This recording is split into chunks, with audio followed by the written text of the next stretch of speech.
ಸ್ನೇಹಿತರೆ, ಕಲ್ಯಾಣಿ ಹಿಡನ್ ವೈಬ್ಸ್ಗೆ ಸ್ವಾಗತ. ನಾನು ನಿಮ್ಮ ಮೋಹನ್ ದಾಸ್ ಮಾಡೋ ನಮಸ್ಕಾರಗಳು. ಕುಂಭಮೇಳ ಅಂದರೆ ಏನು, ಎಷ್ಟು ವರ್ಷಕ್ಕೊಮ್ಮೆ ನಡೆಯುತ್ತೆ, ಎಲ್ಲಿ ಯಾವಾಗ ನಡೆಯುತ್ತೆ, ಎಲ್ಲವನ್ನು ತಿಳ್ಕೊಳ್ಳೋಣ ಬನ್ನಿ. ಜೈ ಶ್ರೀಕೃಷ್ಣ. ಆತ್ಮೀಯರೇ, ಕುಂಭಮೇಳ ಅಂದರೆ ಏನು, ಎಷ್ಟು ವರ್ಷಕ್ಕೊಮ್ಮೆ, ಎಲ್ಲಿ ಯಾವಾಗ ನಡೆಯುತ್ತೆ, ಈ ವರ್ಷ ಯಾವ ದಿನಗಳಲ್ಲಿ ವಿಶೇಷ ಸ್ನಾನ, ಎಲ್ಲವನ್ನೂ ನನಗೆ ತಿಳಿದಿರುವಷ್ಟು ಮಟ್ಟಿಗೆ ಹೇಳ್ತೇನಂತೆ. 12 ವರ್ಷಕ್ಕೊಮ್ಮೆ ಬರುವ ಕುಂಭಮೇಳ 2025ರಲ್ಲಿ ಬರುತ್ತೆ. ಎಷ್ಟು ದಿನ? 45 ದಿನಗಳ ಅವಧಿಯಲ್ಲಿ ಬರುತ್ತೆ. ಎಲ್ಲಿ ಅಂದರೆ ಪ್ರಯಾಗದಲ್ಲಿ, ತ್ರಿವೇಣಿ ಸಂಗಮದಲ್ಲಿ.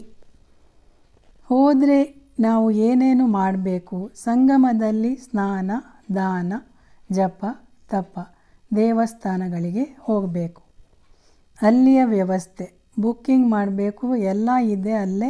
ಟೆಂಟ್ ಥರ ಕಟ್ಟಿ ಡೇರೆ, ರೂಮು, ಹಾಲು, ಬೇರೆ ಬೇರೆ ಹೋಟೆಲ್ಗಳಲ್ಲೂ ಉಳ್ಕೊಳ್ಬೋದು. 1,500 ರೂಪಾಯಿಗಳಿಂದ ಹಿಡಿದು 1,00,000 ರೂಪಾಯಿಗಳವರೆಗೆ ಅಲ್ಲಿ ರೂಮ್ಗಳ ವ್ಯವಸ್ಥೆ ಇದೆ.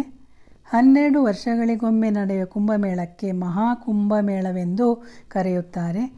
6 ವರ್ಷಕ್ಕೊಮ್ಮೆ ನಡೆಯುವ ಕುಂಭಮೇಳವೂ ಇದೆ. ನಾವೆಲ್ಲರೂ ಒಂದೇ, ಎಲ್ಲರೂ ಸಮಾನರು, ಮೇಲು ಕೀಳು, ಮಾನ ಸಮ್ಮಾನ ಎಲ್ಲಿ ಆ ಜನಸಾಗರದಲ್ಲಿ? ಒಂಟಿತನ ಇಲ್ಲಿ ಬಂದರೆ ಎಲ್ಲರೊಂದಿಗೆ ನಾವು, ನಮ್ಮ ಜೊತೆ ಎಲ್ಲರೂ ಇದ್ದಾರೆ ಅಂತ ತಿಳಿದುಕೊಳ್ಳಬಹುದು. ರಶ್ಶು, ಜನಜಂಗುಳಿ. ನಿಜವಾದ ಜನಜಂಗುಳಿ ಅಂದರೆ ಏನು? ಆ ಜನಜಾತ್ರೆಯಲ್ಲೂ ನಾವು ನಮ್ಮತನ ಏನೆಂದು ಕಂಡುಕೊಳ್ಳಬಹುದು. 4 ತೀರ್ಥಸ್ಥಾನಗಳಲ್ಲಿ ಕುಂಭಮೇಳ ನಡೆಯುತ್ತದೆ. 1ನೇದು ಪ್ರಯಾಗದಲ್ಲಿ. ಈ ಸ್ಥಳವು ಬ್ರಹ್ಮ ಮಹಾಯಜ್ಞ ಮಾಡಿದ ಸ್ಥಳವೆಂದು, ಚಂದ್ರ, ವರುಣ, ದಕ್ಷ ಪ್ರಜಾಪತಿಯ ಜನ್ಮಸ್ಥಳವೆಂದು, ವೇದವ್ಯಾಸರು ಶಿವಪುರಾಣ ರಚಿಸಿದ ಪವಿತ್ರ ಸ್ಥಳವೆಂದು ಉಲ್ಲೇಖವಿದೆ. 2ನೇದು ಹರಿದ್ವಾರ, 3ನೇದು ಉಜ್ಜಯಿನಿ, 4ನೇದು ನಾಸಿಕ. ಏನೂ ಇಲ್ಲದ ಬರಿದಾದ ಜಾಗದಲ್ಲಿ ಒಂದು ಪಟ್ಟಣ, ಒಂದು ನಗರವೇ ಅಂತ ಹೇಳ್ಬೋದು, ಸೃಷ್ಟಿಯಾಗುತ್ತೆ ಈ ಸಮಯದಲ್ಲಿ. ಕೆಲವೇ ದಿನಗಳಲ್ಲಿ ಲಕ್ಷಾಂತರ ಜನರು ಬಂದರೂ ಹೇಗೆ ಊಟ ವಸತಿ ಸಿಗುತ್ತೆ? ಎಲ್ಲವೂ ದೈವಿಕ. ಪ್ರಪಂಚದಲ್ಲಿ ಬೇರೆ ಎಲ್ಲೂ ಇಲ್ಲ. ಆ ಚಳಿಯಲ್ಲಿ, ಜನವರಿ ಫೆಬ್ರವರಿಯ ಚಳಿ, ಉತ್ತರ ಭಾರತದಲ್ಲಿ ಎಷ್ಟು ಚಳಿ ಇರುತ್ತೆ. ಅಂಥ ಸಮಯದಲ್ಲೂ ಸ್ನಾನ ಮಾಡಲು ಬರುತ್ತಾರೆ ಲಕ್ಷಾಂತರ ಜನರು. ಅಂದರೆ ಭಕ್ತಿಯಲ್ಲಿರುವ ಶಕ್ತಿ ಅಲ್ಲದೆ ಇನ್ನೇನು? ಅಲ್ಲಿ ಬಂದು ನೆಲೆಸಿರುವ ನಾಗಾ ಸಾಧುಗಳು, ಅಘೋರಿಗಳು ಏನೇನೋ ಪವಾಡ ಮಾಡ್ತಾರೆ, ಸಾಹಸ ಮಾಡ್ತಾರೆ. ಅಲ್ಲಿ ಹಲವು ಚಮತ್ಕಾರಗಳು ನಡೆಯುತ್ತದೆ. ಕುಂಭ ಅಂದರೆ ಕಲಶ. ಹಿಂದೆ ಸಮುದ್ರ ಮಥನ ನಡೆದಾಗ ಅಮೃತ ಕಲಶ ಸಿಕ್ಕಿ ದೇವತೆಗಳು ಮತ್ತು ದೈತ್ಯರ ಎಳೆದಾಟದಲ್ಲಿ ಅಮೃತ ಚೆಲ್ಲಿದ ಸ್ಥಳಗಳು ಈ 4 ಸ್ಥಳಗಳು ಅಂತ ಉಲ್ಲೇಖವಿದೆ. ನಾಸಿಕ, ಹರಿದ್ವಾರ, ಉಜ್ಜಯಿನ್, ಪ್ರಯಾಗ. ಹಾಗಾಗಿ ಈ 4 ಪುಣ್ಯಪ್ರದವಾದ ಸ್ಥಳಗಳಲ್ಲೇ ಕುಂಭಮೇಳ ನಡೆಯುವುದು. ಈ ಪವಿತ್ರವಾದ ಸ್ಥಳಗಳಲ್ಲಿ ಮಹಾಪರ್ವಕಾಲದಲ್ಲಿ ಸ್ನಾನ ಮಾಡೋದ್ರಿಂದ ಎಲ್ಲ ಪಾಪ ಕಳೆದು ಈ ಜನ್ಮದಲ್ಲಿ ಆರೋಗ್ಯ ಭಾಗ್ಯವೂ ಆಯುಷ್ಯ ವೃದ್ಧಿಯೂ ಕೊನೆಗೆ ಮೋಕ್ಷವೂ ದೊರೆಯುತ್ತದೆ. ಪುಣ್ಯ ಮಾಡಿರುವವರೇ ಅಲ್ಲಿ ಹೋಗಿ ಮತ್ತಷ್ಟು ಪುಣ್ಯ ಗಳಿಸುವರು. ಅಲ್ಲಿ ಹೋಗಿ ಬರೀ ಸ್ನಾನ ಮಾಡೋದಲ್ಲ, ದಾನ ಕೂಡ ಮಾಡಬೇಕು. ಯಾವುದೇ ರೀತಿಯ ಅನುಷ್ಠಾನ ಮಾಡಿದರೂ ಕೊನೆಗೆ ದಾನದಿಂದಲೇ ಸಂಪೂರ್ಣವಾಗೋದು. ಈ ಸಲದ ವಿಶೇಷ ಸ್ನಾನಗಳು 13 ಜನವರಿ, 14 ಜನವರಿ, 29 ಜನವರಿ, 12 ಫೆಬ್ರವರಿ, 26 ಫೆಬ್ರವರಿ ಈ ದಿನಗಳಲ್ಲಿ ವಿಶೇಷ ಸ್ನಾನಗಳು. ಏನಂದರೆ ಈ ಕುಂಭಮೇಳದಲ್ಲಿ ಒಟ್ಟಾರೆ 45 ದಿವಸಗಳ ಉತ್ಸವವಾದರೂ ಮುಖ್ಯವಾಗಿ 4-5 ದಿನಗಳ ಪರ್ವಕಾಲಗಳಲ್ಲಿ ವಿಶೇಷ ಕಾಲದಲ್ಲಿ ಸ್ನಾನದ ಮಹತ್ವ ಹೆಚ್ಚು. ಮಕರ ಸಂಕ್ರಾಂತಿ, ಪುಷ್ಯ ಅಮಾವಾಸ್ಯೆ, ಅದೇ ಮೌನಿ ಅಮಾವಾಸ್ಯೆ, ಮಾಘ ಪೂರ್ಣಿಮಾ, ಶಿವರಾತ್ರಿ ಈ ದಿನಗಳಲ್ಲಿ ವಿಶೇಷ ಮಹತ್ವ. ಆ ಸಮಯದಲ್ಲಿ ಮೊದಲನೆಯದಾಗಿ ಅಘೋರಿಗಳು, ನಾಗಾ ಸಾಧುಗಳು, ಮಠಾಧಿಪತಿಗಳು ಸ್ನಾನ ಮಾಡಿದ ನಂತರ ಸಾಮಾನ್ಯ ಜನರಿಗೆ ಸ್ನಾನ ಮಾಡಲು ಬಿಡ್ತಾರೆ. ಎಲ್ಲವೂ ಸುವ್ಯವಸ್ಥೆ ಹೊಂದಿರುತ್ತೆ. ಅದ್ಭುತ ವಿಷಯವೆಂದರೆ ಇಂಥ ಪುಣ್ಯಕಾಲದಲ್ಲಿ ದೇವಾನುದೇವತೆಗಳು, ಸಿದ್ಧ ಪುರುಷರು, ಕಿನ್ನರರು, ಗಂಧರ್ವರು ಸ್ನಾನ ಮಾಡಿ ಹೋಗ್ತಾರೆ. ನಮಗ್ಯಾರಿಗೂ ನಮ್ಮ ಬರಿಗಣ್ಣಿಗೆ ಕಾಣುವುದಿಲ್ಲ. ಒಂದೊಂದು ಸಲ ಒಂದೊಂದು ಅಖಾಡದವರಿಗೆ ಪ್ರಥಮ ಸ್ಥಾನ ಕೊಡ್ತಾರೆ.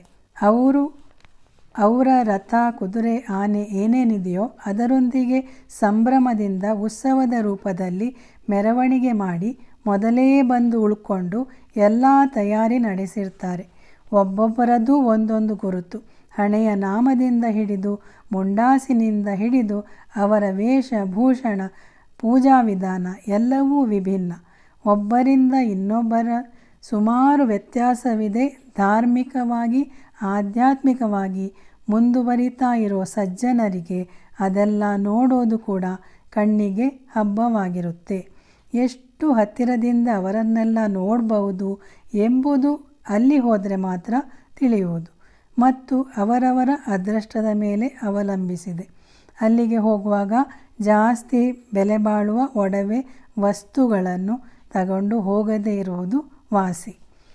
ಹೋಗುವವರು ಹಲವಾರು ಸ್ವೆಟರ್, ಶಾಲು, ಥರ್ಮಲ್ ವೇರ್, ಸನ್ಗ್ಲಾಸ್, ಹ್ಯಾಟ್, ಸನ್ಸ್ಕ್ರೀನ್ಗಳೊಂದಿಗೆ ಭಕ್ತಿಯಿಂದ ಶ್ರದ್ಧೆಯಿಂದ ಹೋಗಿ ಬರ್ಬೋದು. ಎಲ್ಲ ವ್ಯವಸ್ಥೆ ಇದೆ, ಹೆದರುವ ಅವಶ್ಯಕತೆ ಇಲ್ಲ. ಈ ಸಲ ಇನ್ನೂ ಹೆಚ್ಚಿನ ಭದ್ರತೆ ಇದೆ ಅಂತ ಅಲ್ಲಿಯ ಸರ್ಕಾರದವರು ಹೇಳಿದ್ದಾರೆ. ಸ್ವಲ್ಪ ಎಮರ್ಜೆನ್ಸಿ ವಸ್ತುಗಳು ಮತ್ತು ಆಹಾರದೊಂದಿಗೆ ನೀವು ಹೋಗಬೇಕು. ನಿಮ್ಮ ವಸ್ತುಗಳು ಹಾಗೂ ಜೊತೆಗಾರರನ್ನು ಜೋಪಾನವಾಗಿ ನೋಡಿಕೊಳ್ಳಬೇಕು. ಯಾಕಂದರೆ ಇದು ಒಂದೂರಿನ ಜಾತ್ರೆಯಲ್ಲ, ನೂರಾರು ಊರಿನ ಜಾತ್ರೆ ಥರ. ಕೋಟಿಗಟ್ಟಲೆ ಜನರು ಬರುವ ಜಾಗ.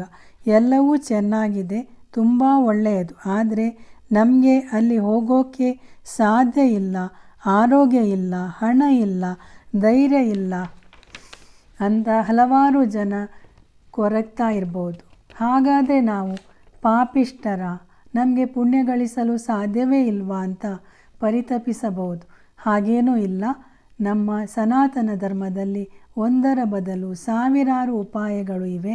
ಒಂದು ತಪ್ಪಿದರೆ ನೂರಾರು ಬೇರೆ ಪರಿಹಾರಗಳಿವೆ. ಇರುವ ಕಡೆಯೇ ಇದ್ದು ಕುಂಭಮೇಳವನ್ನು ಟಿವಿಯಲ್ಲಿ ನೋಡ್ಬೋದು. ಅದರಲ್ಲೂ ಸ್ವಲ್ಪ ಭಾಗ ಪುಣ್ಯ ಪಡೆಯಬಹುದು. ಶಾಹಿ ಸ್ನಾನ ಅಂದರೆ 4 ಪ್ರಮುಖ ದಿನಗಳಲ್ಲಿ ಮನೆಯಲ್ಲೇ ಇದ್ದು ಜಪ, ತಪ, ಪೂಜೆ ಮಾಡ್ಬೋದು. ಹತ್ತಿರ ಇರೋ ನದಿ ಸ್ನಾನ ಮಾಡ್ಬೋದು. ಅದು ಬೇಡ, ಸಾಧ್ಯವಿಲ್ಲ ಅಂದರೆ ನಾನು ನನ್ನ ಮೊದಲ ವಿಡಿಯೋದಲ್ಲಿ ಹೇಳಿದ್ದೇನೆ. ಗಂಗಾ ಸ್ನಾನದ ಫಲ, ಪ್ರಯಾಗ ಹಾಗೂ ಸಕಲ ತೀರ್ಥಗಳ ಸಾನ್ನಿಧ್ಯ, ಮನೆಯಲ್ಲಿ ಭಗವದ್ಗೀತೆ ಇದ್ದು ದಿನಾಲೂ ಅದನ್ನು ಪಾರಾಯಣ ಮಾಡೋದ್ರಿಂದಲೇ ಸಿಗುತ್ತೆ ಅಂತ. ಹಾಗಾಗಿ ಏನು ಚಿಂತೆ ಮಾಡಬೇಡಿ.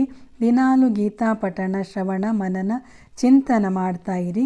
ಸಂಪೂರ್ಣ ಗೀತೆ ಪಠಣ ಮಾಡಿದರೆ ಗೋದಾನದ ಫಲ ಸಿಗುತ್ತೆ. ಹಾಗಾಗಿ ಸಾಧ್ಯವಾದವರು ಹೋಗಿ ಬನ್ನಿ.